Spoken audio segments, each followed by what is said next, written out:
네, 반갑습니다. 여의도 너머TV 닭간다 진행을 맡은 황현입니다. 고수들의 초정밀 정치해부쇼 닭간다 매일 오전 10시 30분 생방송 라이브로 여러분을 함께하고 있죠.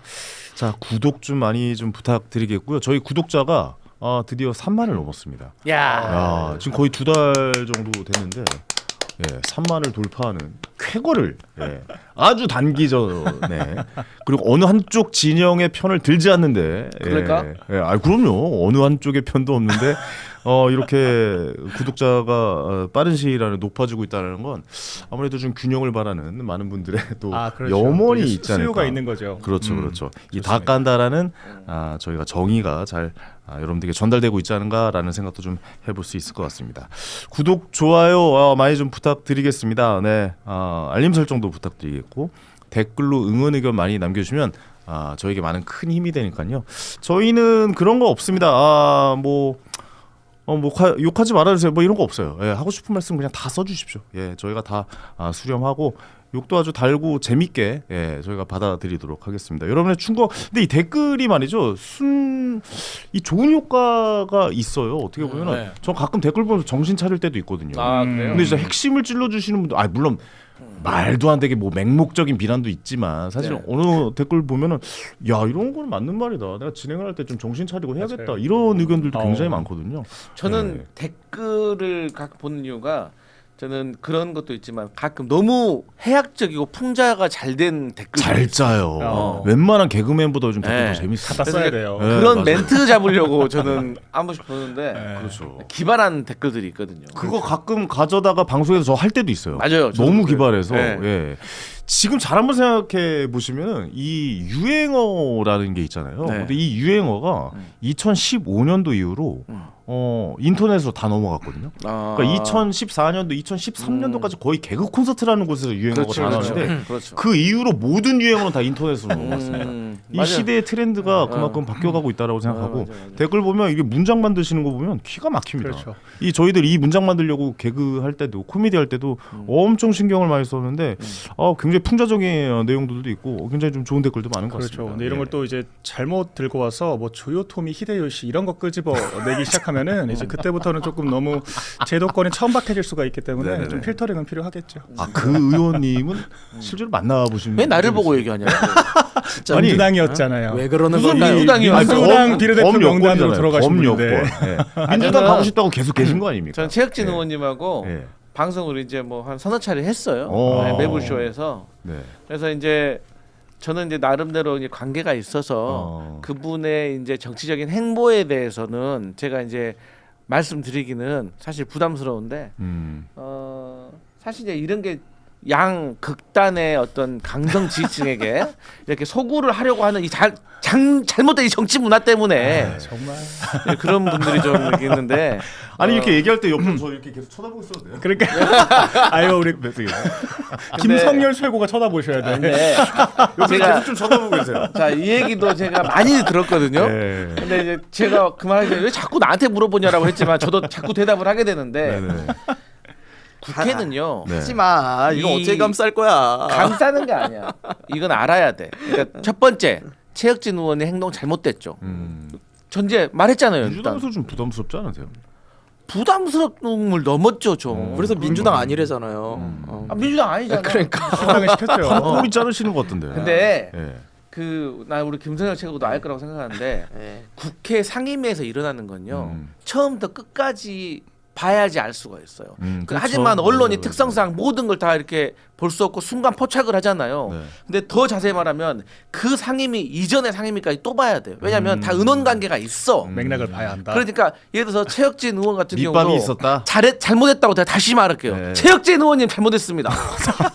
나 강성필. 최혁진 의원 잘못했습니다. 아니 누가 시킨 거 아니에요? 어찌 우리가 시킨 것처럼 얘기를 해요. 하지만 성이야. 주진우 의원님도 잘못했어요. 최혁진 의원님의 이제 뭐가 좀 해명에 화나겠습니까? 따르면 예, 예. 그러니까 이제 최혁진 의원이 이렇게 쳐다보고 있었지만 주진우 의원이 옆에서 계속 이제 막 말해. 아유 저런 게 의원이야. 품격 없어. 막 이렇게 옆에서 바로 옆자리에 있는데 들리게끔. 김성렬 얘기하고 있는데 옆에서 아유 저게 의원이야. 아유 저 이런 식으로 그것도 안 되죠. 얘기를 해야 돼. 그러면 그렇죠. 예. 사람의 취향에 따라서 네. 보고 있는 게 나쁜 거냐 옆에서 그렇게 흥얼거리는 게 나쁜 거냐에 대해서 사람의 그거 흥으로 진짜 해요. 기분 나쁜 거거든요. 예를 네. 들어 우리 또 부대변인님이 이렇게 말씀하고 계신데 박민영 뭐 네. 대변인이나 저랑 이렇게 좀 뭐라고 그렇지. 뭐래죠? 그럼 안 되죠. 그럼 안 되죠, 당연히. 그러니까 이게 다 그래서 저는 인과관계가 다시 한번 있기 때문에. 최혁진 의원님 잘못하셨습니다. 네. 하지만 주진우 의원님도 저는 부족한 부분이 많았다고 생각을 해요. 네네 알겠습니다. 또 그냥 항의하는 조요토미 방식이 좀, 히데요시를 나는 넘어갈 수 없다고 봐. 좀 세련되었으면 좋겠어. 난 그게 나왔으면 옆에서 저게 말이 돼? 계속 그랬을 것 같아. 댓글이 벌써 재밌는 게 엄청 많이 올라오네요. 저 이제 댓글 또 안 이제 보기로 맥락의 했어요. 맥락을 봐야 돼요. 에비니님께서 저 양자역학 공부합니다라고 그러셨어요. 이런 거 참 이게 그 정치인분들이 이거 받아들여 주셔야 돼요. 왜냐면 네, 맞아요. 풍자와 해악의 대상이 될 수밖에 그럼요. 없습니다. 그럼요. 그 옛날부터 우리 조선 시대부터 광대라는 그럼요. 직업이 있었잖아요. 그러면 장터에서 이렇게 나라님과 이런 대상을 공지에 계신 분들 풍자의 대상으로 삼고 해악을 삼아서 국민들이 그걸 보서 웃음이 나오면서 어느 정도 해소되는 게 있거든요. 그렇죠. 이렇게 이야기하는 게 그냥 넘기는 게 아니라 어느 정도 국민들이 이런 안 좋고 불편한 감정이 좀 해소될 수 있다라고 좀 우리가 받아줬으면 좋겠어요. 신문 보면 네. 만평이 있잖아요. 그렇죠, 그렇죠. 만평이 사실 다 엄청난 모든 걸 아이디어죠. 말을 해주잖아요. 예. 그러니까 그러면 만평도 다 없애야 되는 거잖아. 그렇게 따진다고 하면. 그쵸, 그쵸. 그렇기 때문에 예. 이제 기본적으로 정치를 하는 사람들은 네. 욕먹을 각오와 용기가 있어야 되는 거예요. 좀 정확한 말씀이라고 봅니다. 유튜브 예. 표현의 자유 좀 보장해 주세요. 엉뚱한 법 만들지 마시고. 너는 그만해. 너는 이 그만다. 그렇습니다. 제가 죄송합니다. 소개도 안 해드리고 이제 이야기를 시작을 했습니다. 강성필 민주당 부대변인, 박민영 국민의힘 대변인, 김성열 개혁신당 수석 최고위원 세 분 오늘도 자리였습니다. 어서 오세요. 감사합니다. 네, 안녕하세요. 감사합니다. 안녕하세요. 갈라고? 벌써 얘기 다 한 것 너무 같아요. 불편해. 나 요즘 자리가 너무 불편해. 아니 시작하자마자 한마디 너무 하고 불편해. 감사합니다 하고 가려고 지금 이렇게 이야기를 하시네요. 어쨌든 저는 목요일이 제일 즐겁습니다. 감사합니다. 저랑 나이대도 가장 네. 비슷하시고 예. 뭔가 저희가 시사하는 이야기, 이 시사 정치 이야기를 가장 잘 맞게 젊은 감각으로 이야기할 수 있는 게 또 목요일이라 목요일 이야기가 제일 재밌다고 생각하기 때문에 즐거운 마음에 항상 방송에 임하고 있습니다. 오늘도 멋지고 재밌는 말씀 좀 부탁드리겠고 네.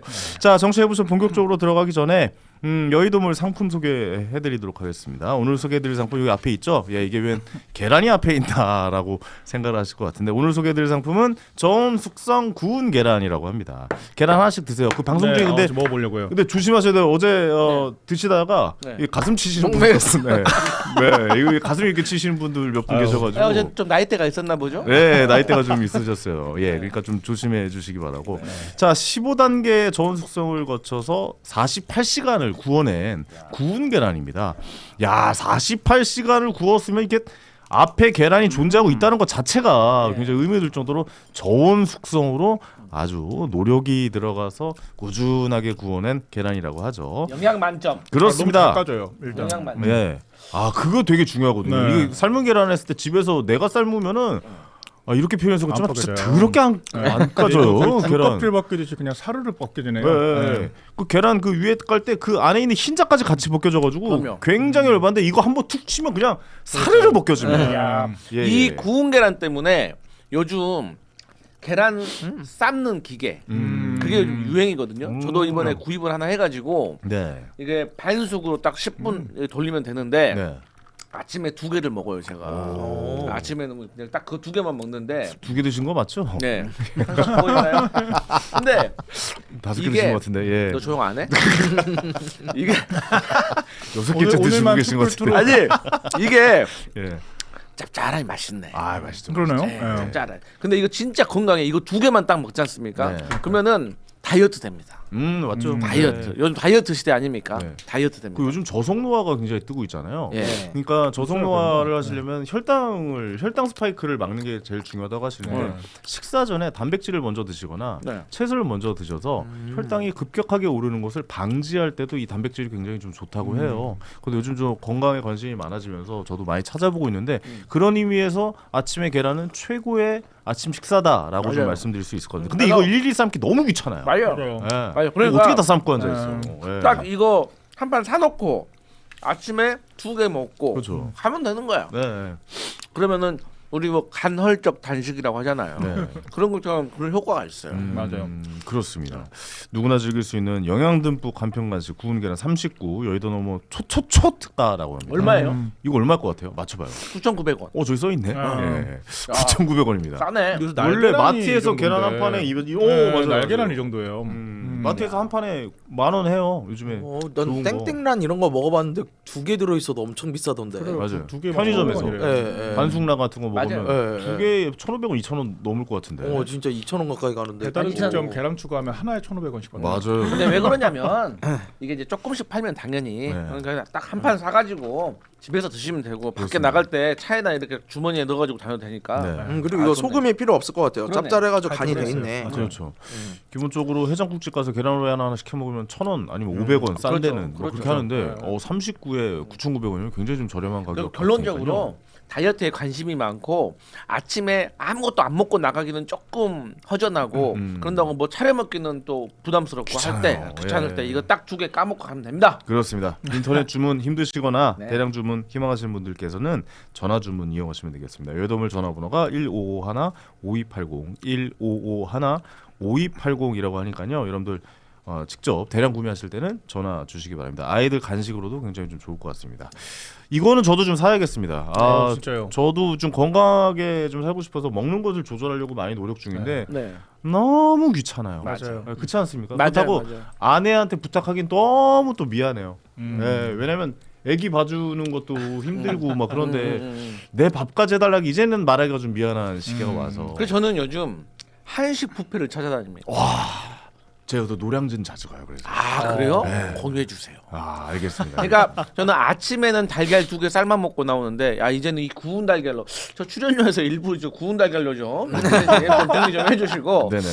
그리고 딱 점심이나 좀 늦은 한 서너 시에 저는 이제 네. 한식 뷔페 가서 이제 혼자 밥을 먹거든요. 알겠습니다. 그거 나오고. 예. 구운 달걀. 이걸로 드릴게요. 10판 드리면 되나요? 아니요 한 번에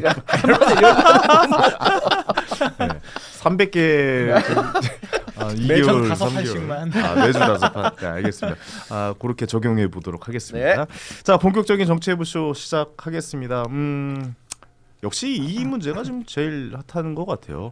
그러니까요. 지금 민주당에서 차관의 부동산 발언 사과해라. 네. 뭐 이렇게 지금 한 의원이 나와서 이야기를 했죠. 그리고 오늘 차관이 직접 나와서 사과를 했죠. 이 발언 어떤 발언이고 무슨 사과였는지 한번 좀 짚어서 좀 박민영 대변인께서 예. 얘기해 주실래요? 일단은 네. 오늘 아침에 있었던 거를 빼고 업데이트 되기 전 정보만 말씀드리면은 한 유튜브 3%라고 하는 유튜브에 나갔죠. 네. 이상경 차관이 나가서 했던 발언이 언젠가는 기회가 온다. 언젠가는 기회가 온다.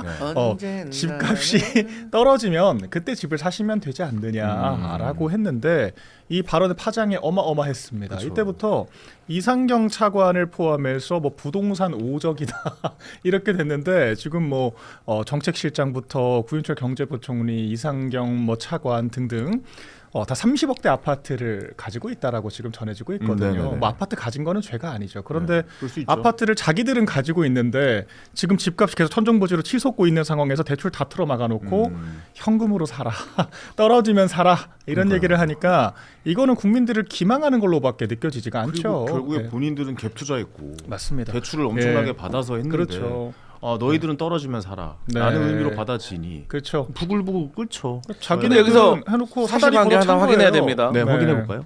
현금으로만 사라고 한 적 없습니다. 그 맞죠? 근데 이제 빚내서 대출을 다 집 사지 막았잖아요. 말라 그랬잖아요. 왜 대출을 다 막아요?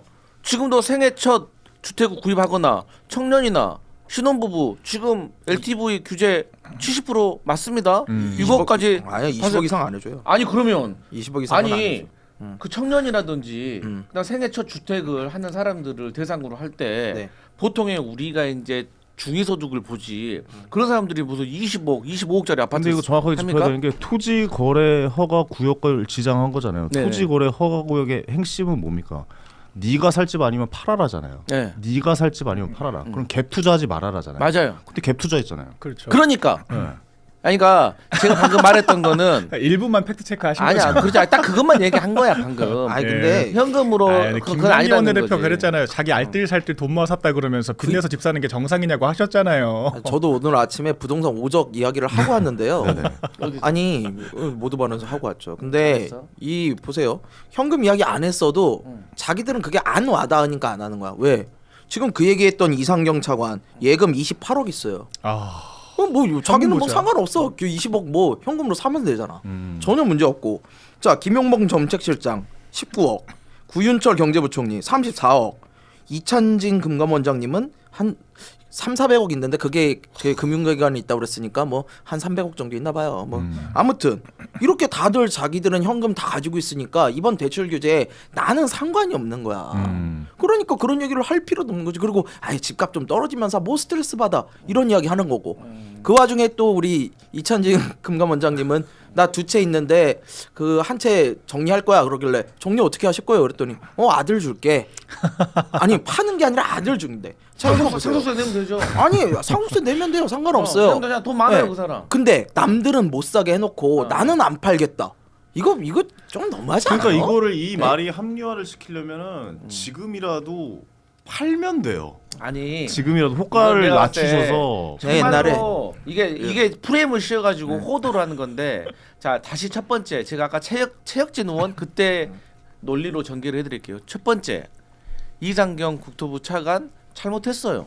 네. 책임 물어서 이것은 해임을 잘라야 될 판이에요. 지금 그렇게 민주당에서 네. 의견이 그리고 나왔죠. 두 번째 예. 그 지금 국민들이 화가 나는 게 뭐냐면 이제 그런 거예요. 말씀 잘해 주셨는데 저 같은 사람이 그런 얘기하면 괜찮아요. 나는 돈이 없으니까. 나는 집이 없으니까. 집이 없으니까. 그리고 나는 집을 살려고 몇 번 시도를 했지만 실패했던 그 사람이니까. 타당성이 있잖아요. 그러니까 제가 얘기하면 되는 거예요. 그런데 이상경 같은 분들 그리고 이제 지금 주요 정책을 결정하시는 분들이 이미 집을 가지고 있고 그분들이 갭 투자를 통해서 집을 마련했고 그랬던 사람들이 이런 정책을 결정했다고 하니까 화가 나는 거예요. 네네. 만약에 그 5명들이 다 집이 없는 사람이었다고 하면 그나마 이렇게 비판받지는 않을 거예요. 그리고 조용히 있어도 비판받지 않을 자, 거예요. 그러면 여기에 대해서 여쭤보고 싶은 게 우리가 이제 맞아요. 이제 그런 정의론적으로 모든 걸 해결을 하려고 하면은 네. 안 되거든요. 일이 안 돼요. 그러면 저는 이 시점에서 그러면 이 공무원 제가 술자리로 요즘 장난말로 뭐 하냐면 끝까지 집을 안 사고 버티다 보면은 이제 앞으로 집 있는 사람들은 고위공직에 못 가니까 내 차례가 올 거다. 그런 날이 올 거다. 우리 집 사지 말자 이러거든요. 근데 만약에 그러면 이제 그런 사람들 이렇게 저렇게 다 빼버리면 어느 정부가 근데 이 말의 핵심은 그거 같아요. 정확하게 생각을 해봐야 될 게 이런 정책을 내면 안 된다가 핵심이지. 자, 이런 그러면 정책을 왜 이 사람이 냈냐가 좋아요. 핵심은 아닌 그것도 거예요. 맞아 하나의 쟁점인데 네. 저는 그 전에 우리가 이 문제에 대해서 먼저 결정을 좀 해야 될 정리를 할 필요가 있어요. 첫 번째, 정부 여당은 갭 투자를 하지 말라는 거거든요.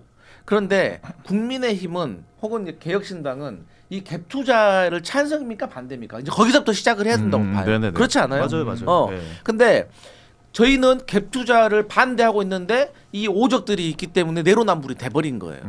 그런데 저희 내부적으로 고민은 그러면 어쨌든 간에 누가 손은 키워야 되는데 도대체 어디까지 내려가고 어디서 사람을 찾아야 되는 그런 그러니까 문제가 있어요. 이거의 핵심은 그거예요. 그러니까 그래서 그러니까 일단 갭 투자에 대해서 찬성이냐 반대냐부터 먼저 얘기를 해야 돼요. 그래야 얘기를 풀어갈 수가 있어요. 근데 그거는 개인의 자유에 맡겨야 된다고 봅니다.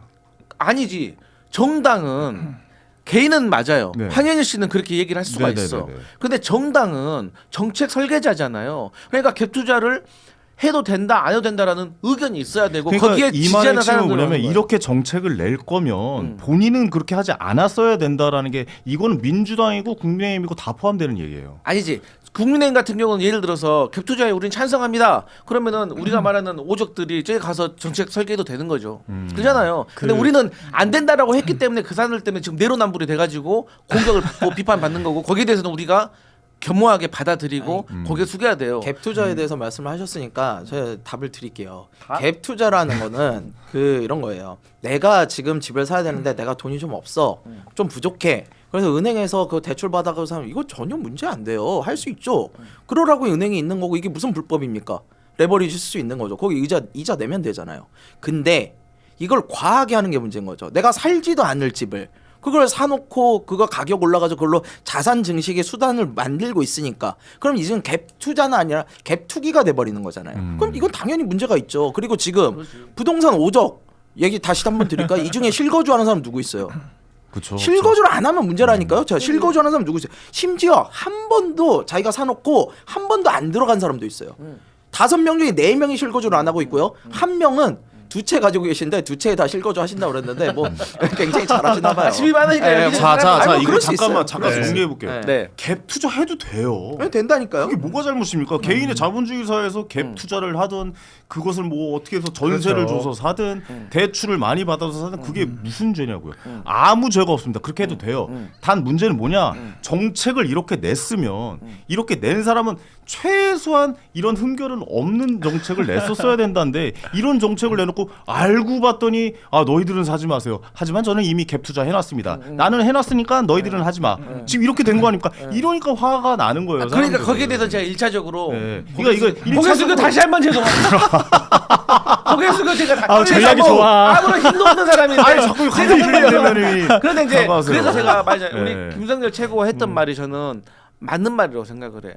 갭 투자는 저는 그러니까 이게 우리 당의 정책과 벗어날 수 있지만 저도 뭐 이제 신세대다 보니까 그러니까 신세대라는 말 자체가 오래됐네요. 어허, 신세대라는 말 잘 안 쓰는데. 야, MGM을 맡고 있어 MG. 지금.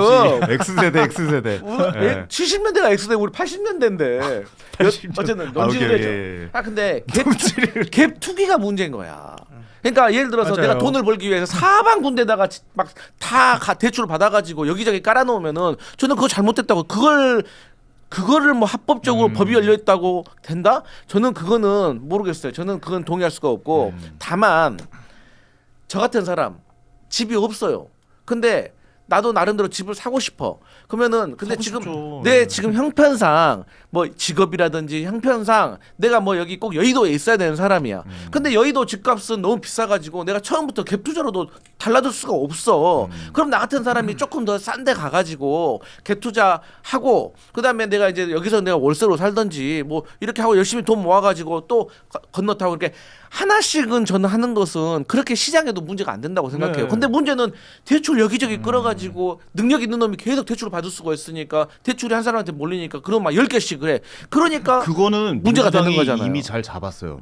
그 다주택에 관련된 맞아요. 건 민주당이 정책 잘했어요. 고마워요. 그거는 인정합니다. 여러분 잘했답니다. 그 다주택자가 굉장히 희망찬 소식입니다, 예. 여러분. 아니요, 저는 민주당이 드디어 칭찬받았습니다. 저는 근데 그 황현희의 생각이 입에서. 다주택자가 많이 잡혔어요. 네. 그건 맞아요. 그건 인정해야 돼. 아니 근데 네. 그게 왜냐면 다주택자를 잡았던 게 문재인 정부 때거든요. 문재인 정부 때 엄청나게 취득세, 양도세 뭐 이런 것들에서 세금으로 해가지고 그 다주택자에 대해서 굉장히 잡았어요. 그 결과가 뭐예요? 그 당시 국무조정실장 구윤철이었거든요. 똘똘한 한 채가 구윤철이 됐죠. 똘똘한 한 채였잖아요. 네. 지금 그 똘똘한 한 채가 부동산 가격을 폭등시키는 가장 큰 원인이라고 민주당도 보고 있어요. 네. 자 그렇다면 그 당시에 다주택자를 잡을 때 이 똘똘한 한 채 문제도 같이 봤어야죠.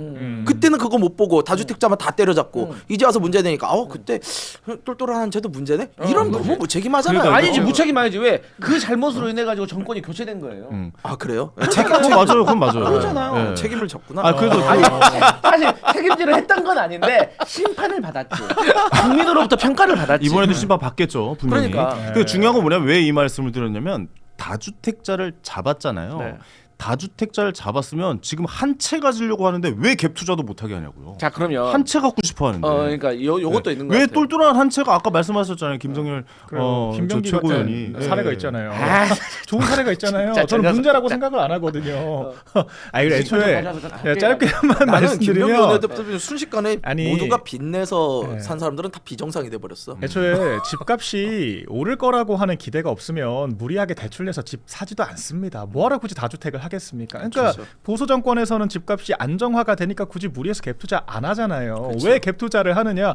오를 거라고 하는 기대가 있으니까. 아니 공급을 한다라고 하는데 이미 지금 민간 시공사들은 다 건설 올 스톱됐고 LH가 2030년쯤 되면은 우리가 첫 삽 정도 떠보겠다. 이런 식으로 공급 자체에 대한 확신이 없으니까 사람들은 아니, 매도 물량은 없는데 내 집은 사야 될 거 아니에요. 실소유자들은 있을 거 아니에요. 그리고 5년 안에 어차피 계속 오를 수밖에 없는 거 지금 사자. 이런 판단이 설 수밖에 없는 거거든요. 결과적으로 구조적으로 집을 사고자 하는 그런 욕망을 부추길 수밖에 없는 정책을 짜는데 집값이 오른다라고 하는 전제를 만들어 놓고 집값이 더 오르게 만드는 투기든 맞겠다라고 하는 것 자체가 앞뒤가 안 맞다라고 하는 거죠. 그러니까 본질적인 문제는 지금 과도한 규제를 하는데 집값을 못 잡는 게 지금 문제인 거예요. 규제를 했으면 잡든지. 그러니까 이게 구조적으로 문제라고 하는 거고 민주당이 정책 방향을 잘못 잡았다라고 하는 거를 이제 인정을 해야 돼요. 근데 민주당 스타일은 방향이 잘못됐다고 생각하는 게 아니라 더 강한 규제를 안 해서라고 생각을 하기 때문에 계속 시장을 왜곡을 시키는 거고, 그러니까 시장에 대한 저희 국민의힘은 규제 자체를 그렇게 선호하지를 않습니다. 임대차 3법 지금 네. 엄청난 계약이에요. 저도 지금 전세 사는데 5%만 올려받으라고 하잖아요. 근데 2년 추가 계약이 의무화가 되어 있기 때문에 4년치 물가 인상분을 미리 받습니다. 첫 계약 때. 그리고 2년차 재계약할 때 5% 상한선까지 꽉 채워서 받아요. 그렇죠. 결과적으로 전월세 엄청 올랐거든요. 전세 또 대출 규제 하잖아요. 월세 엄청 올라요. 그러니까 이런 식의 악순환을 만들고 있기 때문에 이럴 거면 차라리 아무것도 하지 마라 이 얘기를 하는 거죠. 근데 이제 그거 오른 것도 일리가 있는 거지만 물가 오른 것도 있지만 그것은 뭐 또 1년에 막 40%씩 자기는 자기 지인 이 집에서 그 좋은 데서 이렇게 지인한테 전세를 좀 혜택 받으면 살면서 자기 가지고 있는 물건에 들어와 있는 세입자에게는 1년에 한 40%씩 전세값 올린 분들 때문에 그런 것도 있고. 하여튼 그 11호 대책이 이제 8일 됐는데 벌써부터 뭐 다 올랐다고 이렇게 말하는 것도 진짜 좀 난망하지 않습니까? 지금 규제 안 잡힌 동탄 쪽에는 호가가 네? 오르긴 올랐어요. 아니, 그러니까 호가잖아요. 매도 호가잖아요. 물량이 있어야 되는데. 호가가 오르면은 그렇게 거래가 되면 그 가격이. 아니 그러니까 근데 거래가 아직 안 됐잖아요. 그렇죠. 지금 이제 말했잖아요. 지금 네. 8일밖에 안 됐는데 무슨 네. 거래가 돼요. 지금 그래서 있는 그러니까 거죠. 내 말이 그러니까 네. 좀 지켜봐야 된다는 거고. 아니, 이게 제가 짧게 말씀드리면 매도 물량이 없는데 지금 그 수요 억제만 하고 있잖아요. 근데 그 수요 억제책이 우리나라 사람들 수요만 억제한다니까요. 우리나라 사람들만 실거주 의미 있고 우리나라 사람들만 대출 규제 받는데 아니, 중국 자본이나 미국 자본 같은 경우에는 규제가 없습니다. 그러면은 매도 물량은 없는데 매수 물량 규제를 하는 게 이렇게 좀 한정이 되기 시작하면은 결과적으로 해외 자본의 잠식이 되는 거거든요. 그러니까 이게 그 수요만 잡으면 된다라고 하는 발상 자체가 잘못됐다라고 하는 거예요. 제 말은. 그럼 매도 물량 공급을 못할 거면 이미 있는 주택 거래라도 좀 활성화를 시켜줘야죠. 근데 그것도 다 거래세로 묶어두고 있지 않습니까? 근데 안 그거는 팔잖아요. 이건 팔든잖아. 자기 아니, 자식 준대잖아. 일단 이거 그러니까 안 아니, 팔잖아요. 외국인부터 잡고 넘어가야 돼요. 네. 내가 우리 박민영 아니 근데 대변인이 외국인 얘기가 잠깐만요. 외국인 얘기까지 하면 너무 걸. 아니야 그러면 너 취소하라고 해야 돼. 네. 아니 방금 이미 시청자들한테는 중국인들이나 많이 샀어요, 외국인은 실제로. 혜택을 받는다고 얘기를 해버렸는데 왕서방들 여기서 수요 말을 그거 끊어버리면 들었어요. 뒤가 팩트 체크가 잘 안 돼서 저도. 팩트 체크가 왜 안 돼요? 네. 그래서 내가 박 대변인 얘기 한 2번 들었거든요. 내가 찾아봤어. 현금부자 자, 중국인데요. 그러면 얘기해 주세요. 중국인들이 네. 우리나라 내국인들보다 우리나라에서 아파트를 살 때 대출에 혜택이 있습니까? 혜택은 없죠. 없죠. 자국 자, 금융기관에서 자, 두 규제를 번째. 안 받죠. 자, 외환 거래에 대해서도 그래서 어떤 돈을 가져왔는지에 대해서 신고의 의무가 더 강해요. 그리고 두 번째, 우리나라 사람들은 아파트를 사서 실거주를 하고 장기간 살게 되면 1년에 3%씩 혜택을 받아요. 근데 중국인과 외국인은 그 혜택이 없어요. 장기 보유 특별 공제 말씀하시는 예, 거죠? 없어요. 그러면 우리가 보통의 부동산을 취득해 가지고 이게 혜택 받는다는 걸 우리가 보통 대출이니까 대출을 사기 위해서는 대출을 받으니까 대출 혜택인 것이고 사고 난 다음에 세금이잖아. 없단 말이에요. 그래서 이거는 조금 제가 봐서 과장된 면이 있어요. 아 근데 실제로 구매가 늘어난 거는 통계적으로 사실이에요. 그거는 이제 걔네들이 그리고 진짜 어차피 돈이 많아가지고 실거주 가져온다는 의사가 거예요. 없는 사람들은 그런 공제 혜택이 중요한 유인 구조는 또 아닌 거죠. 근데 뭐 자본주의 사회에서 그거는 뭐 어쩔 수 없는 것 같아요. 중국인들이 뭐 자기 돈 내 가지고 산다는 거는 뭐 그거 놓고 그까지. 그러니까 그것도 비판해. 그러니까 예를 들어서 그러니까 문제는 캘리포니아에 한국 수요 사람들이 억제 얼마나 많이 자체가 샀는데. 한계가 있다는 거예요. 네. 수요 억제라고 하는 게 그러니까 우리는 못 후보자들은 사게 그러니까. 해당이 없거든요. 우리는 못 사게 하고 네. 중국인들은 자기네 나라에서 대출 받아서 사니까 아니 중국인들 사게 내비두고 왜 우리는 못 사게라고 이제 이것도 감정선을 아주 감정을 건드린 거예요. 거잖아요. 네. 그러니까 잘 생각해 보실까요? 자 부동산이라는 게 말이죠 안 오를 수는 없습니다. 그러니까 부동산이 안정되었다라고 평가하는 것은 인플레이션이 반영되는 숫자 정도예요. 그러니까 년 2%에서 3% 정도 부동산이 오르는 건 이거는 기본적으로 그렇죠. 부동산이 통상적으로 물가 안정되어 가고 인상분이 있다. 반영되는 거죠. 네, 그렇게 가고 있다라고 우리가 생각하면 되지만 지금 일부의 서울의 이 공간에서만 엄청나게 좀 마용성, 무슨 맞아요. 강남, 송파 쪽에서만 엄청나게 상승을 하고 맞아요. 있고 그 수요를 잡기 위해서 맞아요. 전체를 이렇게 싸잡은 거고 갭투자 안 된다고 그랬잖아요. 최 의원님 막 이렇게 되고 있는 건데. 네. 그러니까 이게 보면은 이 규제 지역이 제가 강적들이란 프로그램 나가서 이야기했어요. 저는 반응 좋았어. 네, 반응이? 그거 재밌게 성동, 예. 뭐 많이 해봤자 뭐 동작, 그다음에 광진, 뭐 더 넓혀봤자 동대문, 중구 이 정도만 잡을 줄 알았는데 지금 서울 전 지역을 일단 다 싸잡았고 네. 경기도 밑에 지역까지 다 12개 싸잡았어요. 지역까지. 네. 그 이거는 그러니까 미리 그냥 저희가 봤을 때 그냥 주식의 서킷 브레이크 같은 거거든요. 아, 맞아요, 네. 맞아요. 네, 네. 과도하게 지금 과열돼 있으니 네. 거래하지 마. 네. 일단 하지 마. 일단 그렇죠. 아예 잘하지. 아, 정확히 네. 이해하지 하지 마. 네. 그러니까 이런 상태를 만드는 건데 네. 이게 과연 효과가 있냐라는 말을 저는 먼저 좀 여쭤보고 싶어요. 효과 없죠. 이게 잠깐 막아놨다가 이게 안 터질까요? 아니, 내려가면 살은 내려간 아니, 적이 왜 효과가 없잖아요. 없어? 민주당 정권에서 아니, 언제 내려가는데? 상승 요인을 제거하지 않고 잠깐 멈춰놨는데 이게 제가 그 어떻게 말이에요. 안정이 돼요? 상승 요인은 명확하다니까. 제가 계속 말씀드리지만 지금 우리나라의 역대 통화량이 가장 많이 풀려 있어요. M2 기준으로 4,400조가 풀려 있습니다. 이 통화량이 늘어나게 되면요, 당연히 다 아시잖아요. 인플레이션 발생하고 물가 오르고. 근데 특히 우리나라에서는 투자처가 마땅하지 않으니까 부동산으로 몰리는 것도 사실이고. 그리고 강남 부동산 불패잖아요. 그러니까 계속해서 그렇게 오르는 거죠. 아니 왜 저기 노무현 정권, 문재인 정권, 이재명 정권의 부동산 얘기가 나와요. 정책 자체가 재정 정책을 강하게 쓰면서 정부가 자꾸 돈을 풀잖아요. 돈을 푸니까 통화량이 늘어나고 통화량이 늘어나니까 우리나라에서는 특히 부동산이 더 뛰는. 지금 한국은행이 원래 금리 인하를 해야 돼요. 오늘 지금 한국은행 금리 동결했거든요. 미국이 인하를 했기 때문에 우리나라도 해야 돼요. 안 그러면 외국 자본 빠져나가요. 그런데 못 하고 있어요. 왜? 이거 인하하면 부동산 또 오를까 봐. 근데 지금 그러고 있는 상황이에요. 아니 이재명 정부 들어선 지 4달 됐는데 우리가 돈을 뭐 얼마나 풀었어요? 아, 하자마자 소비 쿠폰 푸셨잖아요. 매달 만에 이렇게 푸는 게 아니 네? 소비 전례가 없습니다.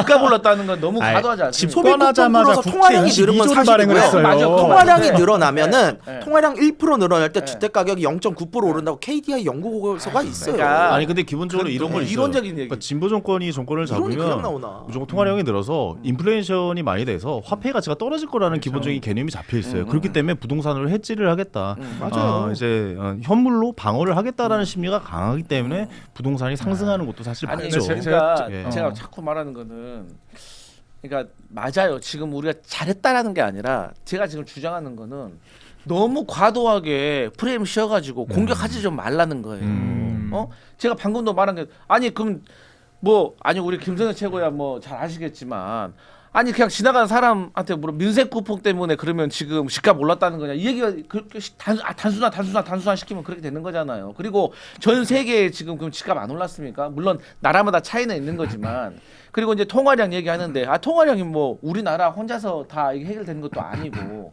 그래서 저는 이 시점에서 어떤 거를 좀 요청드리고 싶냐면 좋아요. 그러니까 자꾸 이제 그동안 한 일주일 동안 많이 공격했어요. 잘못됐다고. 그러면 이제는 좀 대안을 좀 내면서 같이 얘기 좀 오케이, 하자는 좋습니다. 거예요. 자 우리 대안 얘기 좀 해보죠. 진짜 말씀 잘하셨네요. 네, 일단 제가- 이제 와서 민주당이 공급을 하겠다고 하고 있죠. 네. 네, 공급을 하겠다고 해서 오늘 나온 얘기가 뭐 빡빡 긁어가지고 우면산 뭐 그린벨트 풀어가지고 거기다가 뭐 짓겠다.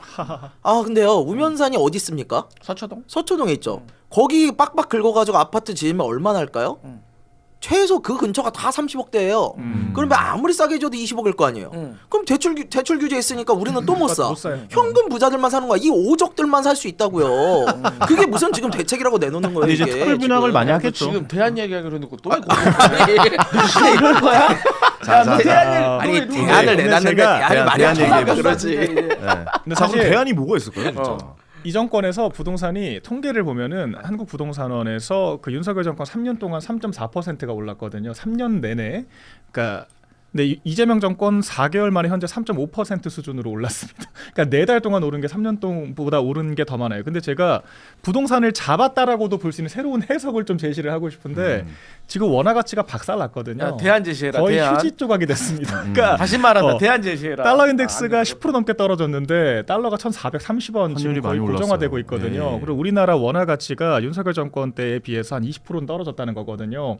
그럼 원화 가치가 20% 떨어졌는데 집값이 3%밖에 안 올랐다라고 하는 거는 다르게 해석을 하자면 한 15% 정도 방어했다고도 볼 수 있어요. 다 앉아가지고 가난해지고 있는데 집 가진 사람들은 한 3% 방어는 했다라는 건데 사실 이게 저희가 정말 자조적으로 하는 얘기인 거죠. 지금 국가의 펀더멘탈 자체가 무너지고 있다라고 하는 거고, 그러니까 결과적으로 대안을 내자면 대안. 돈 그만 뿌려야 돼요. 그러니까 지금 뭐 그거 있잖아요. 그 장기 채무 신용불량자 채무자들 90% 이상씩 빚 파격적으로 갚아줘라 계속 얘기하고 이런 것도 다 통화량 푸는 거랑 똑같은 거예요. 네. 그러니까 신용이 회복되면 또 대출을 받을 거기 때문에 결과적으로 돈이 풀린단 말이에요 은행에서. 그러니까 뭐 국채 발행하고 뭐 채무 갚아주고 뭐 민생 쿠폰 뿌리고 뭐 예산 증액하고 이런 게 다 돈 푸는 겁니다. 근데 돈을 풀면서 원화 가치가 떨어지는데 집값이 안 오르기를 바라는 것 자체가 모순이에요. 그렇기 때문에 정책을 짤 때 IMF가 저 윤석열 정권 때 다들 뭐 경제 망했다 대파 뭐다 이렇게 그게 프레임인 것이고 그 당시에 건전 재정에 대해서 고무적이라고 평가를 했고 저희 국가가 그때 물가 1%인데 성장률 2%였어요. 작년에. 그러니까 이거는 쌍방으로 쌍끌이 방어를 한 거거든요. 네. 지금은 물가 2%대인데 성장률은 0%예요. 그러니까 상황이 완전 역전됐다라고 하는 거. 이건 경제 정책 자체가 잘못된 거기 때문에 부동산도 부동산 정책인데 기본적으로 거시경제 정책 자체가 지금 방향이 잘못됐다. 전 여기부터 좀 진단을 해봐야 한다라고. 경제 정책의 방향성이 네. 일단 잘못됐다라고 네. 지적을 해주셨고. 그럼 여기서 딱 또 하나만 팩트. 자꾸 장기 채무 그거 갚아준다는 것까지 공격하는데 이거는 사실과 다릅니다. 왜 사실과 다르냐? 장기 채무를 갚아주잖아요. 네. 그건 그냥 갚아주는 게 아니라 우리가 신청을 받죠. 신청 받으면 뭐예요? 심사를 하죠. 네. 심사 기간 얼마나 걸리는 줄 아세요? 박민영 대표님 네. 아세요? 저안 잘 해봐서 모를 걸? 모르죠. 네. 얼마 아세요? 걸려요? 오래 2년 걸릴 것 걸려요. 같은데요. 2년. 네. 최소 2년 걸려요. 문재인 정부 때도 그래가지고. 그건 저도 몰랐네요. 2년이나 걸려요? 2년 걸려요. 오, 몰랐어요. 왜냐면 이 사람의 그 노동이라든가 이 그는 버는 금액이라든지 그러니까 대충 해주지 않는다는 얘기잖아요. 아니야. 오늘 말하는 거에 방점 2년 걸린다는 거예요. 그러니까 오래 아직까지 걸린다? 한 명도 채무를 탕감해 준 사람이 없고 문재인 정부 때도 10명이 신청을 했으면 한 2-3명 정도 해줬어요. 그렇기 때문에 다시 말씀드리지만 지금 그거하고 상관이 없다라는 거고 그럼에도 불구하고 그거는 좀 우리가 일리 있게 받아들여야 되는데 네네. 저는 이제 좀 그런 생각을 해봤어요. 그러니까 두 가지인데 제가 얼마 전에 어느 경제 전문가한테도 물어봤는데 무식한 소리지만 제가 무식한 소리지만 우리나라에서 이 집값이 떨어졌을 때가 제 기억에는 22년 뭐 8월 연말 그러니까 문재인 정부 말부터 윤석열 정부 초기였습니다. 맞아요. 근데 그때 이제 금리가 막 올라가지고 갭투자로 연끌했던 사람들이 못 버티고 이제 내놓은 거 아니에요. 미국의 기준금리가 네, 5.5%까지 네. 올라가고 그런 식이었죠. 왜냐면 그렇기 때문에 제 주변에도 많거든요. 그래서 이제 그런 금리로 우리가 좀 잡을 수 긴축이죠, 있진 긴축. 않을까라고 했어요. 그러니까 이제 그 사람이 하는 말이 흔히들 그렇게 많이 생각하는데 이 금리라는 게 뭐 채권하고도 연결돼 있고 우리나라만의 금리만으로 해결할 수가 그럼요. 없기 굉장히 때문에 복잡합니다. 예. 그게 조금 복잡한 문제가 있다라고 근데 하더라고. 우리가 알고 있는 기본적으로 연준에서 발표한 FOMC 회의에서 나온 건 올해 2번 금리를 내리겠다예요. 네. 그러면 그게 반영이 그럼 더 되면 풀려요. 우리나라 따라가야 된다. 양적 네, 완화하는 네, 거죠. 네. 우리나라 금리 따라가야 돼요. 못 따라가면 수출 어떻게 할 거예요? 그러니까. 그럼 아니, 따라가다 보면 네. 당연히 부동산 가격도 네. 상승이에요. 그러니까 그 말씀이 맞아요. 자, 금리는 혼자 결정하기가 어려워요. 근데 지금 현대 경제학에서는 통화량은 어쨌든 금리로만 잡게끔 되어 있어요. 자, 그러면 정부가 어떻게 해야 돼요? 지금 어쩔 수 없이 금리를 낮춰야 되고 어쩔 수 없이 통화량은 더 늘어나게 생겼어. 세계의 흐름이 그래. 그럼 정부는 어떻게 해야 돼요? 정부라도 잡아야 될 거 아니에요. 정부는 선행효과예요. 자, 보세요. 쌀에 대해서 우리가 여기다가 관세를 뭐 부과를 해가지고 가격이 오를 거다. 그러면 지금 쌀 살 거 아니에요. 지금 다들 쌀을 사잖아요. 이게 미리 이게 반영이 되는 거야. 그렇다면 정부에서 앞으로 나는 통화량 안 늘릴 거야. 나는 긴축 재정할 거야. 나는 쓸 때만 쓰겠어. 이런 식으로 얘기를 계속 하면은 사람들이 그럼 집값도 잘 안 오르겠네라는 생각을 할 거 아니에요. 근데 이재명 대통령 무슨 말씀하세요? 지금 우리나라 국가 부채 비율이 사상 최고치로 해가지고 60% 마지노선까지 오고 있어요.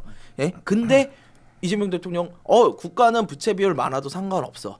얼마든지 더 해도 돼. 그거 무식한 소리야. 그래도 우리가 이러시잖아요. 많아도 상관없다라고는 안 했지. 네, 그거 그딜만 하다는 얘기죠. 100%가 넘어도 된다고 하신 게 OECD 평균이 그대로 딱 GDP 대비 박혀 100%를 있어요. 안 해. 근데 흰돌림께서 그리고- 댓글 남겨주셨는데 아니, 나는- 지금 쌀값이 30% 올랐다는 얘기가 팩트예요. 맞아요. 팩트예요. 올랐어요. 아, 그래요? 엄청 올랐어요. 30%도 더 올랐어요. 많이 실질적으로는. 근데 몰랐네. 아무튼 그런 것들이 자 보세요.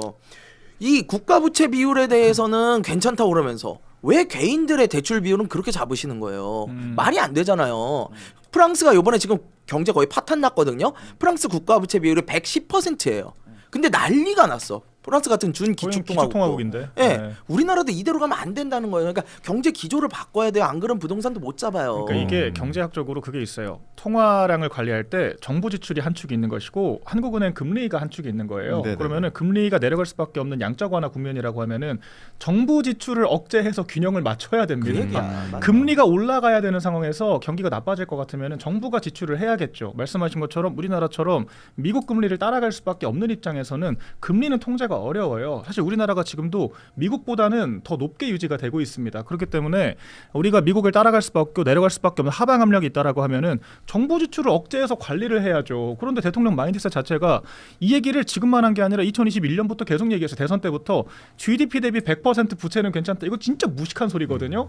일본이나 프랑스 같은 국가들도 프랑스 110% 지금 망하니 많이 하고 있는데 지금 국민들도 인식이 좌경화가 돼서 아니, 돈 부족하면은 부자들한테 걷어가지고 복지해주면 되는 거 아니냐라고 이야기를 합니다. 근데 이게 국가 그 황금알을 낳는 거위 배를 가르겠다라고 하는 마인드 거거든요. 기업에게 걷어서 서민들 먹여 살려라. 이런 악순환이 계속 가는 거예요. 네네네. 프랑스화 됐다가 이게 뭐 우리 그 베네수엘라 됐다가 네팔 됐다가 이런 식으로 지금 우리가 악순환의 전례들을 세계사적으로 보고 있는 거거든요. 알겠습니다. 정부 정책 관리 제대로 해야 됩니다, 진짜. 아 이게 경제 얘기는 굉장히 복잡하고 네. 여러 갈래로 엮여 있는 거라 뭐 다양한 의견이 존재하는 것도 사실이고 한국은행의 존재 이유도 사실 한국은행법 1조 1항에 물가 안정이란 말이 나와요. 제일 중요 물가 예. 제일 중요해요. 그러니까 지표에서. 한국은 무조건 그냥 물가 네. 안정을 위해서 존재하는 단체라고 보시면 되는데 이 통화량과 이런 거에 대해서 민주당의 기조가 바뀔 생각은 있을까? 왜냐하면 지금 소비 쿠폰 주셨죠. 그다음에 무슨 상생 그 법인이나 이런 개인 사업자에게 네. 50만 원씩도 지원이 예. 되고,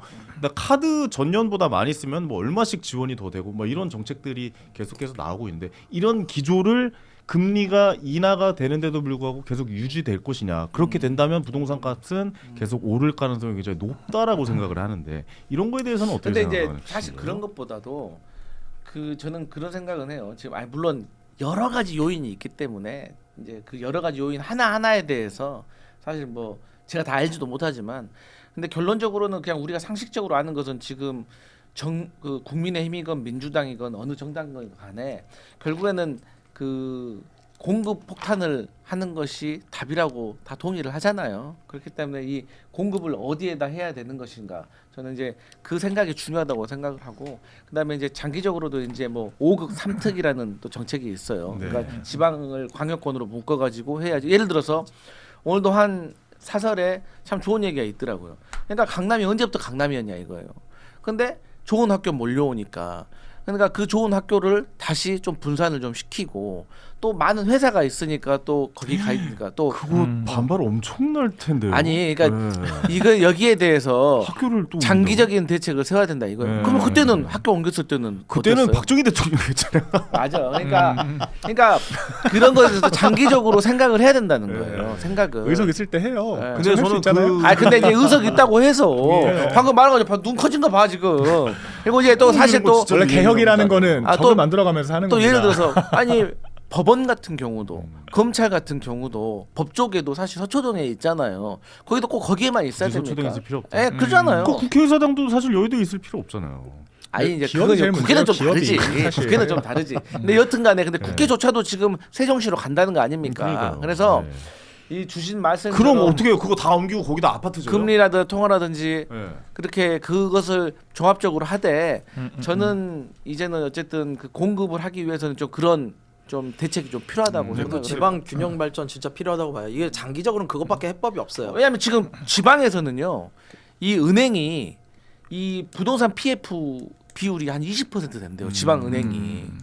그리고 이제 뭐 건설사들 부채 연체율도 20% 됐다는 거 아니까 이거 너무 다른 거잖아요. 이 전혀 지방. 다른 세상이에요. 부산도 그래서 일자리가 균형 발전 해야 없어요. 되는데 다 사실 올라가요, 균형 그래서. 발전의 기치를 들고 나온 게 문재인 정권이에요. 문재인 정권에서 그 균형 발전을 막 하겠다고 하고 지방세 국세 비율도 6대 4까지 끌어올리겠다 막 이랬었어요. 근데 하나도 못했어요. 왜 못했는 줄 아세요? 국세를 줄일 수가 없어서야 돼요. 지금 말씀하신 대로 학교 옮기고 회사 옮기는 건 사실은 부차적인 문제고요. 그쪽에다가 돈을 더 지급해줘서 그쪽에서 인프라가 좋아지면 알아서 갑니다. 시장은 그렇게 움직이는 거예요. 그래서 지방세와 국세 비율을 조정을 하겠다, 지방세 올려주겠다 문재인 정부 얘기했는데 하나도 못 지켰어요. 왜 못 지켰냐? 나라에서 돈을 많이 쓰니까. 돈을 많이 쓰니까 세수가 부족하니까 국세를 안 거둘 수가 없는 거야. 기재부 입장에서 자꾸 빵꾸가 나는데, 그러니까 이렇게 하실 거면 균형 발전하실 거면은 재정 정책을 좀 다르게 하셔야 된다.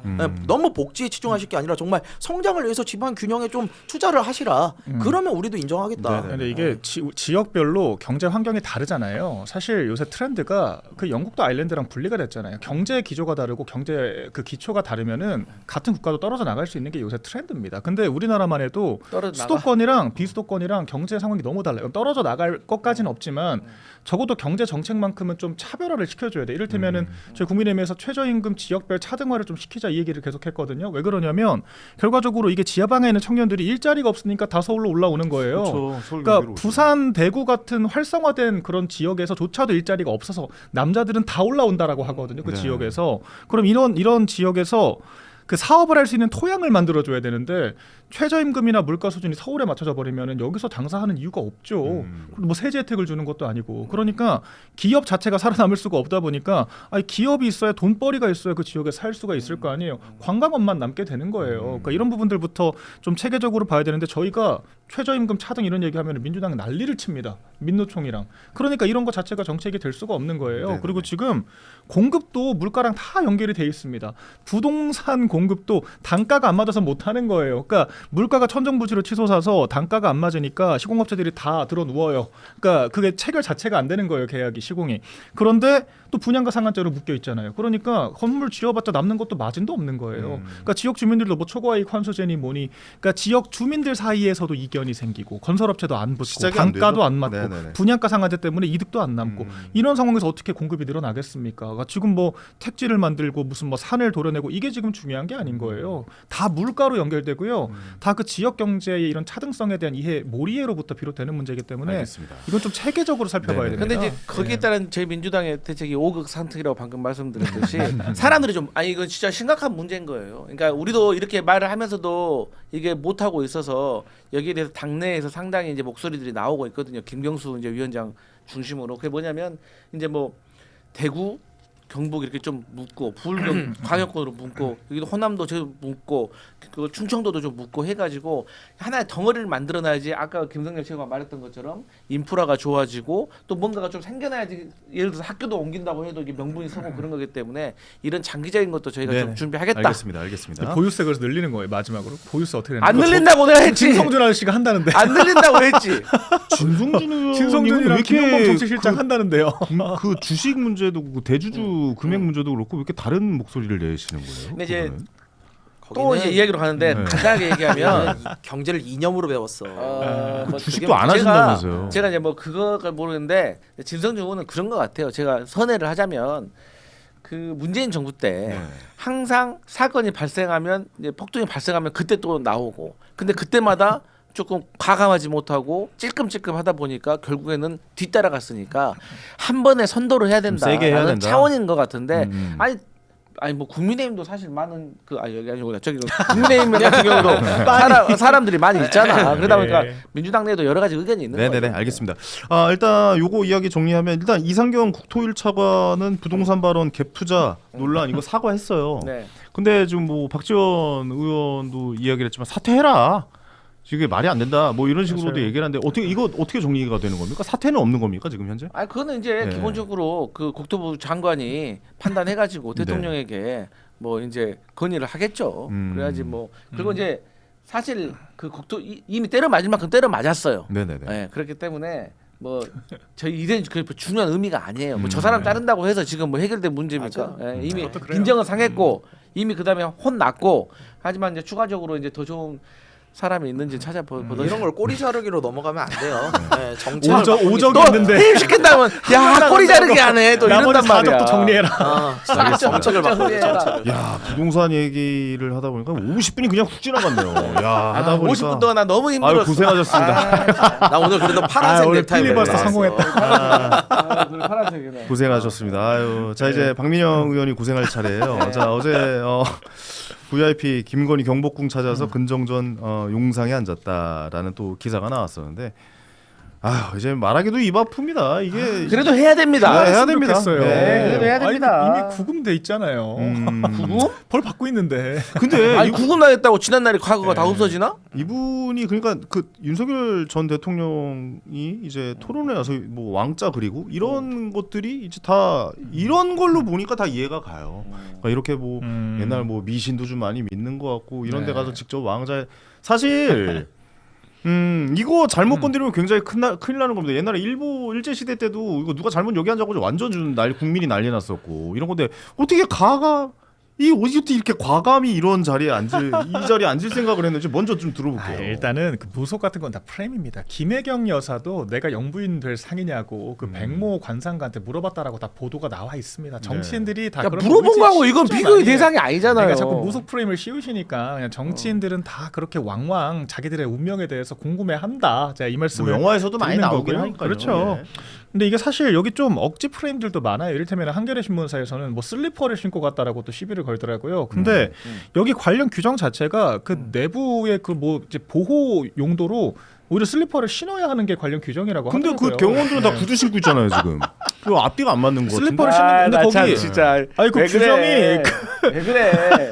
아니 근데 거기 관련 정부 당국의 홈페이지에 그 규정 나와 있습니다. 네. 그래서 이제 저런 것까지 문제 삼기는 좀 힘들다라고 생각을 하고 사실 뭐 용상에 앉았다라고 하는 것도 이게 표현이 자극적인 거지 뭐 무슨 다 사람들 보는 앞에서 과시하고 자랑을 했던 것도 아닌 것 같고 그냥 이게 비공개적인 자리에서 이 관련 행사들을 좀 사전에 답사하는 차원에서 갔다라고 하는 거 아니에요. 지가 뭔데 이런 답사를 것까지 해? 끄집어내가지고 근데 좀 지가 뭔데 이런 답사를 것까지 하냐고. 끄집어내서 지금 무슨 얘기를 할 용사인데요? 계젠가. 무슨 그러니까 이게 저도 용사인지 사실 정확히 아세요? 뭐 아랍에미리트 국빈맞이 행사 그리고 이제 뭐 그런 야, 게 저 있었다고 하더라고요. 철저한 네. 방향이가 아예 보기도 싫은 거야. 알고 아이, 싶지도 않은 저는 거야. 이게 중요하다고 생각을 안 해. 잘못된 기본적인 거예요. 이야기를 네. 지금 이 하고 그게 있는 거죠. 진짜 핑계거리예요. 이거 잘못된 아랍에미리트 거예요, 국빈 방문 행사 또는 뭐 광화문 월대복원 이런 거 관련해서 갔다고 지금 핑계를 대는데 아니 그러려면 외교부 장관이랑 가셔야죠. 예? 외교부 관계자랑 가거나 아니면 문화부 장관, 문화부 관계자랑 가거나 그래야지. 이배용 국가교육위원장이랑 가가지고 왜 이런 걸 준비합니까?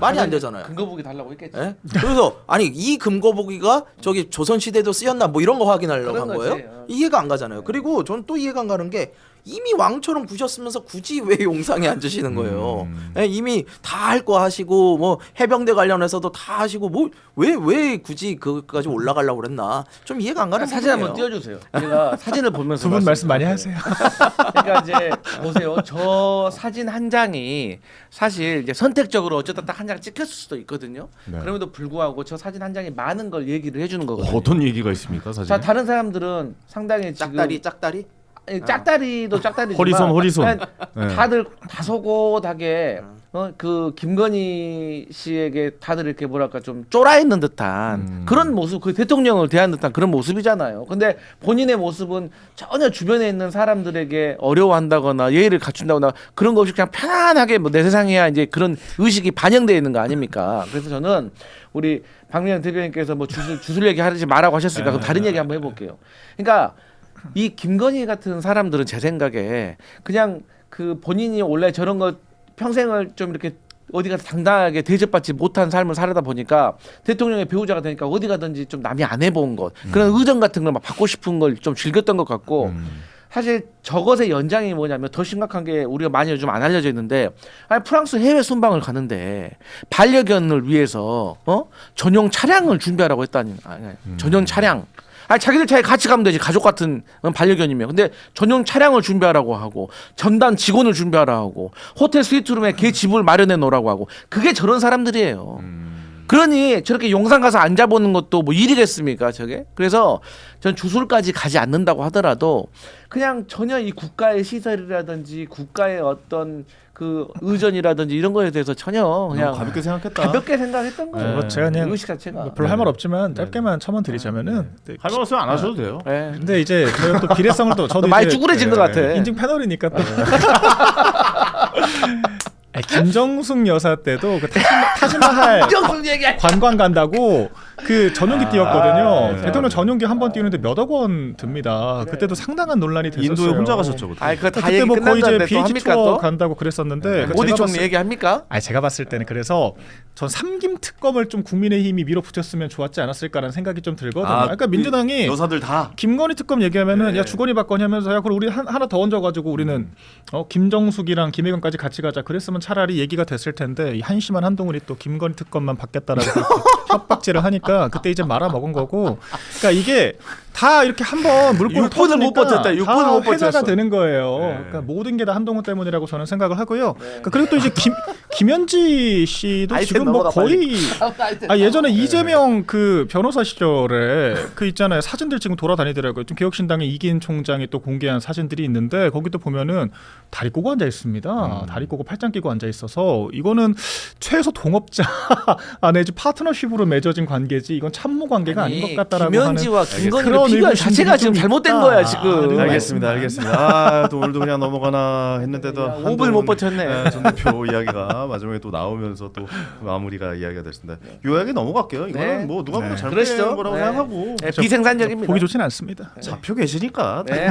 뭐 타당한 계시다니 잡혀 계시다니. 네. 그뭐 다 존칭을 써드려야죠. 그래도 다 존칭을 써드려야 된다고 생각이 맞습니다. 들어서. 그게 좋은 겁니다. 알겠습니다. 뭐 특검에서 알아서 잘 네. 해결이 되겠죠. 넘어가도록 하겠습니다. 네. 자 이번에는 최민희 의원 이야기를 좀 마지막으로 좀 짧게 해보고 마무리 짓도록 하겠습니다. 네, 정말 짧게 하셔야 됩니다. 네.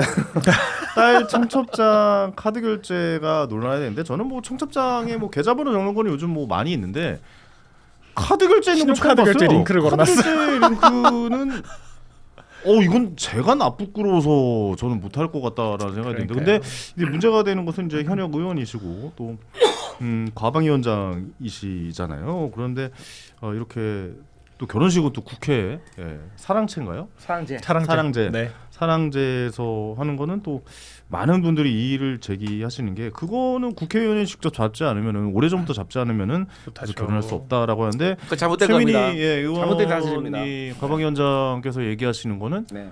나 관여한 적 없다 바빠서 관여 못했다라고 해놓고 약간 또 이 얘기를 했어요. 그 양자역학 공부하려고 난 좀 관심을 못 기울였다 뭐 이런 식으로 얘기하는데 이거 어떻게 일단 보시고 계십니까? 네. 죄송합니다. 네. 오. 야, 아니 죄송하네요. 왜냐면 여당 대변이 극한 직업이에요. 최민희 과방위원장의 그 네네네. 모든 행동들이 다 잘한 건 아니거든요. 네네네. 그래서 이제 잘못된 점이 있었다면 저는 그런 것 같아요. 이제 그 본인도 뭐 화환 같은 거 좀 거절도 했었어야 된 거고 뭐 여러 가지 오해를 뭐 불식시키기 위해서 좀 노력을 했었어야 될 필요는 보통 분명히 정치인들 있었다. 다 거절하고 축의금도 안 받는다고 하는 게 거의 대부분 그렇죠. 그렇잖아요. 특히 아니, 민감하죠. 사실 제가 예. 근데 먼저 해명을 해야 될 거는 이제 최민희 의원의 자제가 사랑제에서 결혼한 게 잘못된 것이다. 이거는 아닙니다. 이건 역대로 국민의힘 의원들이나 민주당 의원들이나 자제들이 사랑제에서 결혼한 적 많고 저 간 적도 많아요. 국감기관에 하는 건좀 저쪽 다르죠. 의원회관 쪽에도 하나 있잖아요. 국감기관에 하는 건 좀 네. 다르다는 거죠. 뭐냐면 사례 들리셨어요? 괜찮으세요? 뭐냐면 네. 사랑제를 예약을 하게 되면 지금은 소통관 그러니까 이게 실내 예식장까지 동시에 예약이 됩니다. 왜냐하면 비가 올 수 있기 때문에 그러네요. 동시에 예약되는 것이고 과거에는 소통관 전에 헌정기념관을 같이 해줬어요. 근데 문제는 특혜를 받아서 사랑제에서 했냐 그게 중요한 거 아니에요. 근데 그게 아니고 모든 국회의원의 자녀들이 결혼을 하게 되면 운영지원과에다가 가족관계 증명서를 제출을 하게 되어 있습니다. 그럼 가족관계 증명서가 확인이 되면 운영지원과에서 그 의원의 아이디를 그 자녀에게 열어줍니다. 그럼 그 의원의 자녀가 똑같이 보좌 직원이나 기자나 뭐 의원이나 똑같이 들어가서 이렇게 신청을 하는 거고 그게 1년에 하루가 열리는 날이 있어요. 그때 하는 겁니다. 근데 만약에 이제 안 됐을 경우 이제 취소되는 경우도 많거든요. 그러면 그 취소됐을 때 이제 또 추첨해서 하는 거고 이 최민희 의원의 자녀는 그래서 한번 떨어졌다가 나중에 취소자들을 모아가지고 또 신청했던 사람 선착순을 주는데 그 날짜를 강제 배정을 해주는 거예요. 내가 뭐 10월 18일 하고 싶어요 해서 되는 게 아니라 이 날짜가 나왔는데 당신 할 거야 말 거야. 안 하면 다음 사람, 안 하면 다음 사람은 넘어가는 거예요. 그렇기 때문에 그때 27명이 경쟁했다는 거. 그러니까 이건 문제가 없는 거예요. 아니요 사실과 거짓이 섞여 있어요. 뭐가 섞여 아니, 그러면 있냐면요. 일단- 나 사랑제에서 나도 결혼을 했으니까 내가 유형해만 잘 알지. 그러시군요. 사랑제에서 결혼한 건 특혜는 아니에요.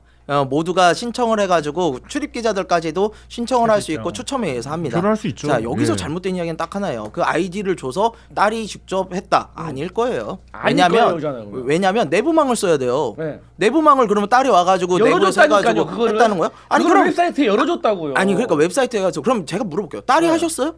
딸이 했다잖아요. 아니에요. 이거 어떻게 딸이에요? 아니야. 이거는 왜냐면 이거를 처음에 떨어지고 나서 다음번에 했잖아요. 다음번에 또 해가지고 했잖아요. 그러면은 그때 이거를 갖다가 다시 열어줄 때 그때는 전에 떨어진 사람들만 모아서 한단 말이에요. 그래서 26명인가 해가지고 했다면서요. 27 그럼 명. 그때도 열어줘가지고 그때 딸이 했다고요? 아니, 딸이 했다고 그러면은 나는 아유, 인정할 진짜 거야. 이해를 못하네. 딸이 아니 그러니까 제가 설명을 예약을 드릴게요. 딸이 했냐고요. 예약을 딸이 했고 떨어진 사람이 1번부터 27번이 있으면 이게 예약을 했다가 취소된 캔슬 티가 나오면 그걸 가지고 1번부터 27번한테 순서대로 물어봅니다. 그래가지고 당신 이 날짜 해 하면 하는 거고 못하면 다음 순번 넘어가는 거고 지금 김성현 최고가 말한 것처럼 이 내부망을 써야 된다. 이 사람들 아까 말씀드렸잖아요. 가족관계 증명서 내면 그걸 열어준다니까요. 그 자녀한테. 자 여러분들 이게 네. 이 자, 얘기의 핵심은 그게 아니에요. 그러니까 사람들이 살 수 있고 최민희 보좌관이 예약을 그렇게 최민희 안 했어. 의원이 할 수도 있고 네. 딸이 할 수도 있는데 상관없는 네. 게 뭐냐. 그러면 그게 중요한 게 아니라 아니에요. 중요한 건 뭐냐면 보좌진들 최민희 시켜서 하는 의원이 건 되지. 최민희 의원이 딸 결혼식에서 몰랐다라는 거 아니에요. 아니 그러니까. 근데 그리고 네, 제가 그게 핵심이잖아요. 또 추가적으로 말하는 게 저는 이 계좌번호 적은 거 가지고도 비난이 많던데 저는 이런 생각을 해요. 왜 이 얘기 나오냐면 과거 이재명 대통령 아들 때도 좀 그런 얘기 있었거든요. 그래요. 그러니까 뭐가 있냐면 저는 제가 좀 생각이 이상한 사람인지 모르겠지만 아니 나도 사회생활 하면서 나도 지금까지 어디 가서 돈을 낸 게 있고 또 나도 받지도 않고 아직 내지도 않았지만 잠재적으로 이 사람이 내 결혼식에 와서 앞으로 내야 될 사람이 있고 이런 거잖아요. 네. 그런데 그러면 최민희 의원 자녀라는 이유만으로 그 자녀가 자기가 그 계좌 그 축의금을 못 받는다고 하면은 최민희 의원 자녀는 앞으로 살아가면서 다 돈만 내고 다녀야 되나요? 그건 좀 아니라고 봐요. 그러니까 뭐 워낙 월등하게 막 잘 사는 사람들이야 그런 거 신경 안 쓰겠지만 그건 아닌 것 같고 다만 최민희 의원이 만약에 이제 공공기관이나 이런 사람 받았다고 하더라고요. 어디 차관도 그러면 거기에 있어서는 오해가 없이 저는 좀 다 얼마 받은지 다 적잖아요. 그건 좀 돌려주는 게 저는 좋다고 생각을. 그러니까 그게 오해가 그러니까 계좌번호 적는 거나 네, 그래서 제가 아까도 그런 거 아무 먼저 잘못 사과를 없어요. 하는 게 딸 것은 그런 건 비판하지 마라. 근데 다만 이해관계, 최민희 이해관계 의원이 받았다는 것은 제가 봤을 때는 사실관계는 다시 잡아야 돼요. 최민희 의원 페이스북에 직접 올라와 있는 걸 제가 읽어드릴게요. 자 보세요. 이 사랑제 예약은 국회 내부 시스템을 통해서 진행이 되었습니다. 네. 라고 되어 있고요. 그 다음에 5월 25일 총 26명이 참여한 선착순 경쟁에서 1위로 선정돼서 날짜를 배정받았습니다. 네. 지금 말씀하신 건 사실관계가 전혀 달라요. 내부 시스템을 통해서 진행됐다. 지금 자꾸 외부에서 열어주셨다고 아니 그랬잖아요. 그러면 그것은 네. 아니 여기 그 자녀가 직접 했다는 이야기는 전혀 포인트는 없어요. 그러면은 그것은 사실관계 저는 보좌진을 시켜서 했다는 게 포인트예요. 자, 저 그러면은- 입장에서. 자, 보좌진을 시켜서 했으면 국정감사 기간을 몰라요? 아니 다른 국정감사 기간 모를 수 있어요. 아니. 다른 그러면은 자기 입장에서 그럴 수 있지. 근데 보좌진들 몰라요? 모를 수가 없어요. 그러니까 말이 안 되는 이야기. 그럼 제가 더 딥한 얘기 해줄게요. 아주 더 딥한 얘기. 그리고 더 해줄게요. 중요한 거는 더 딥한 얘기. 이거 알건데 아니 보통의 국회의원 자녀가 국정감사 기간에 청첩장을 돌리는데 거기에 지금 여러분들은 그 생각에 그냥 계좌번호는 있어도 된다라고 생각하실 수도 있는데 아니에요. 대부분의 의원들이요 알리지도 않을 뿐더러 계좌번호 넣는 의원들 거의 없어요. 왜? 보내지 자 말라 보세요. 그래요. 판사가 국감 지금 기간에. 판결을 앞두고 있는 사건 관계자들한테 계좌번호 찍힌 청첩장 돌리면 사람들 뭐라고 준 생각해요? 뇌물이죠. 준 아니, 뇌물. 거기다 카드 결제 기능까지 있었어. 뭐야? 돈 없으면 빚내서라도 내라는 거야? 그렇죠. 이렇게 생각을 할 수밖에 없어요. 그러니까 피감 기관 우리나라 국정감사는 1년에 딱 한 번밖에 안 합니다. 한 달만 딱 감시를 받아요. 그럼 피감 기관들은 지금 그 대관의 그 기업 대관들 제일 중요한 미션이 뭐냐면 우리 회장님, 사장님, 국감장 안 나가게 만드는 게 제일 중요해요. 그렇죠. 그러니까 그것 때문에 정말 필사적으로 대관을 하거든요. 그 정도로 피감 기관들에게 민감한 시기고 감사 기관의 장이라고 하는 그건 맞죠. 과방위원장의 권한은 정말 막강합니다. 아니 최근에 그 MBC를 상대로 한 비공개 그 국정감사 현장 국정감사에서도 나가라고 했다는 거 아니에요, 보도본부장. 그러니까 MBC 정도 되는 그런 친민주당 성향의 그런 보도본부장까지 잡돌이하고 나가라고 할 수 있을 정도의 막강한 권한을 가진 게 최민희 가방위원장입니다. 그런데 그런 사람의 딸이 국정감사 기간 동안에 결혼식을 한다라고 하면서 청첩장이 막 돌아다니는데 계좌번호에 신용카드 결제까지 링크가 걸려 있어요. 그러면은 피감 기관들이 눈치를 안 볼까요? 당연히 보는 거거든요. 이거 위력에 의한 이거는 저는 착취라고 생각해요. 착복이에요, 착복. 그 실제로 이런 게 야당과 언론에 의해서 문제 제기가 됐잖아요. 그럼 몰랐다고 하고 끝낼 것이 아니라 화는 안 받겠다. 그럼. 축의금 사절하겠다라고 했어야죠. 그러니까 그래야 고의성이 없다라고 하는 게 입증이 그렇게 되는 건데. 마무리를 지었어야죠. 근데 예. 그때도 그냥 아무렇지 않게 얼렁뚱땅 넘어갔다가 이제 와서 화환이 결혼식장에 즐비해 있었다는 거 아니에요. 그 피감기관 명의의 화환을 국정감사 기간 동안에 받았다라고 하는 것 자체가 문제라고 하는 거고 본인이 몰랐다라고 하는데 아니 최민희 아이디로 결혼식장 신청을 했다는데 본인이 몰랐다는 게 말이 됩니까? 뭐 양자역학을 공부하느라 못 갔다는 게 말이 돼요? 그러니까 이 해명 자체도 다 거짓말이라고 하는 거고 결과적으로 그 악어의 눈물 한 방울로 대체 얼마를 벌어들였냐가 지금 저희 관심사인 거고요. 부당하게 벌어들인 돈이기 때문에 이거 사회에 활원을 하든지 이거는 공개해야 된다. 당사자에게 아니, 돌려주든지. 저는 이제 좀 얘기 좀 할게요. 해야죠. 가야 되는데 네. 얘기할게요. 제가 최초에 최민희 의원 얘기할 때 사과부터 했잖아요. 네. 그 사과의 내용에 제가 말씀드렸던 게 뭐였냐면 화한 얘기부터 시작을 했었어요. 그리고 이제 최민희 의원 말이 진실이라는 가정을 나 같은 민주당인데 거짓말이 할 수는 없잖아요. 근데 그 사람이 했던 말이 피감 기관에 알리지 않았었대. 근데 이제 나중에 우리 다 소식을 들은 알았는데. 민주당 의원들은 알아서 민주당 의원들에게 얘기했대. 네. 자 좋아요. 그럼에도 불구하고 그 다음에 제가 뭐라고 했습니까? 이 피감 기관에게 받은 돈은 돌려줘야 된다라고 제가 말했잖아요. 왜 받은 돈 다 적어놓으니까 그렇죠. 그건 돌려놔야 되는 거야. 그렇죠. 근데 제가 이제 말하는 건 뭐냐면 전체적으로 비판 받아야 될 부분이 있어요.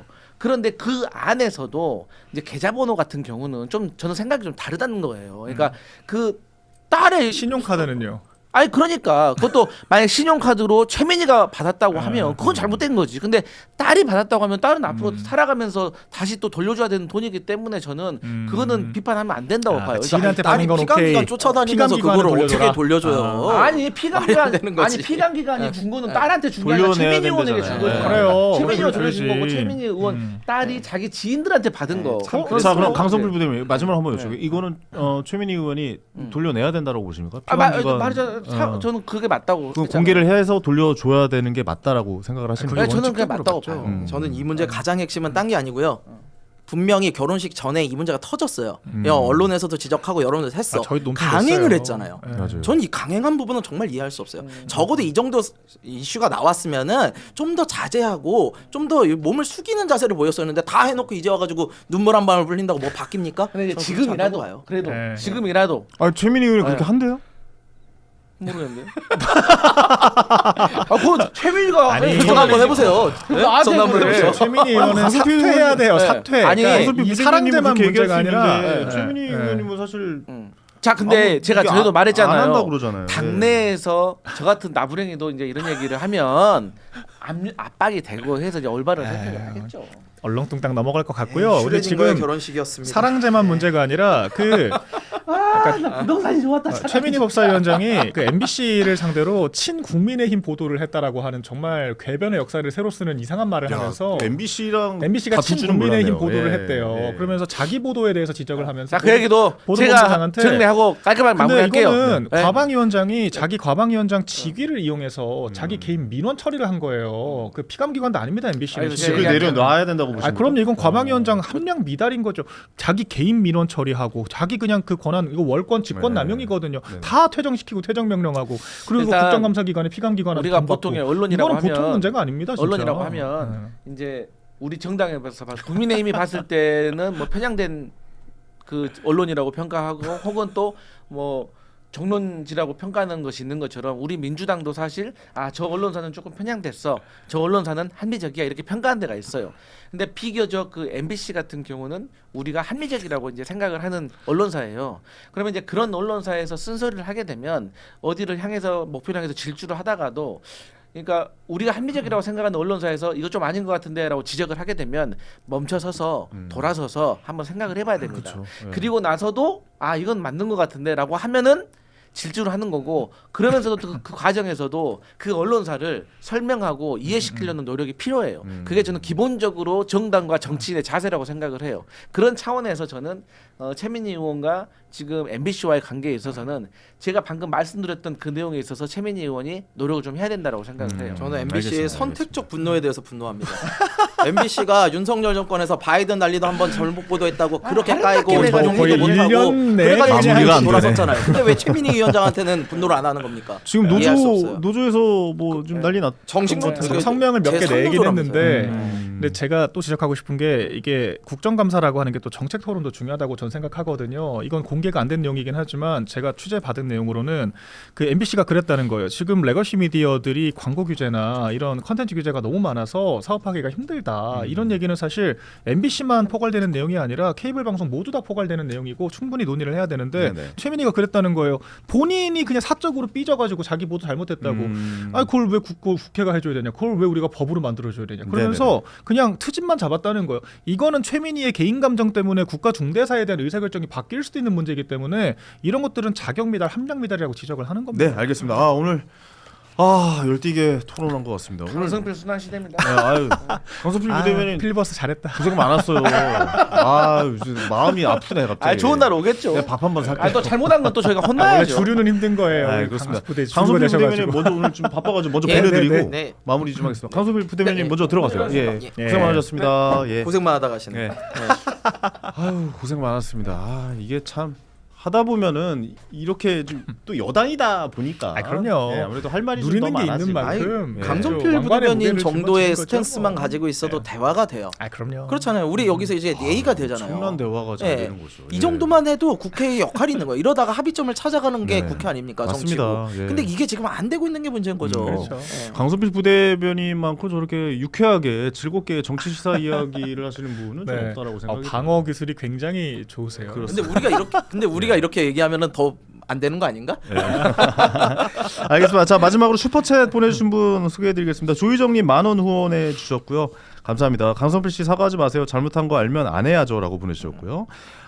그리고 조희정님께서 5,000원 후원해 주셨습니다. 이 시국에 경기, 연천, 강원, 정선, 충남, 청양, 정부, 순창 뭐 등등등 거주하는 주민도 15만 원, 지역사랑 상품권, 농어촌 기본소득 시범 사업으로 받는답니다라고 보내주셨고 무님께서 황현희 씨 중도 MC라면서 어제 장동혁 대표 윤 대통령 만나고 갑자기 야당 똥볼 쳤다고 이야기를 했는데 박민영 대변인 나와서 한번 얘기해 봅니다. 화이팅입니다. 여기저기 다 양쪽을 다 이야기하다 보면은 저희가 또 제목이 다 깐다 아니겠습니까?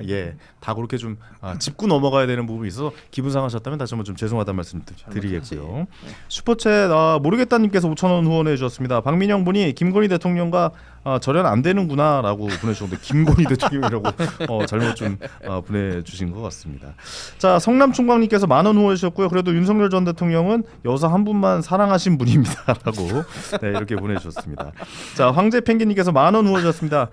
성필이 형 닭간다에선 주 지지층 분들께서 시청하지 않으시니 그냥 넉살 좋은 아저씨라 좋습니다라고 보내주셨고요. 58 오렌지님 10,000원 후원해 주셨습니다. 보내주신 모든 분께 다시 한번 진심을 담아 감사의 말씀을 전하면서 오늘 닭간다는 여기서 인사드리도록 하겠습니다. 두 분 역시 고생 많으셨습니다. 감사합니다. 감사합니다. 감사합니다. 예.